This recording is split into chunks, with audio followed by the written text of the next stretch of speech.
അടയ്ക്ക്, നിർത്ത ഓഫാക്കണോ? എങ്ങോട്ടാ ഇത്ര ധൃതിയില്? പഴയ കള്ളന്മാര് തന്നെയാണല്ലോ. എന്താടാ പരമേശ്വരം, നീ ജയിലിൽ നിന്ന് ഇറങ്ങിയ? അവിടെ എങ്ങനെ സ്ഥിരം കിടക്കാൻ പറ്റുമോ സാറേ?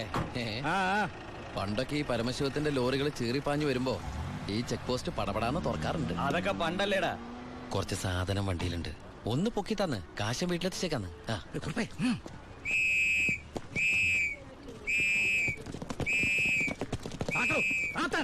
ഞാൻ പറയാതെ ഒറ്റ വണ്ടി കടത്തി വിടരുത്. എന്താ സാർ പ്രശ്നം? എന്താ നിനക്ക് അറിഞ്ഞൂടാ? വെറുതെ എന്റെ സമയം മെനക്കെടുത്തല്ലോ സാറേ, എനിക്ക് വീട്ടിൽ ധൃതിയുണ്ട്. എടുത്ത് വണ്ടി കെടുവനെ. എന്തിന്? പബ്ലിക്കായിട്ട് സ്പിരിറ്റ് കൊണ്ടുവന്നിട്ട് നിന്ന് കുറയ്ക്കുന്നോടാ പന്ന. കേറി പരിശോധിക്കണോ? എന്തായടോ സാറേ? ഇത് വെറും വെള്ള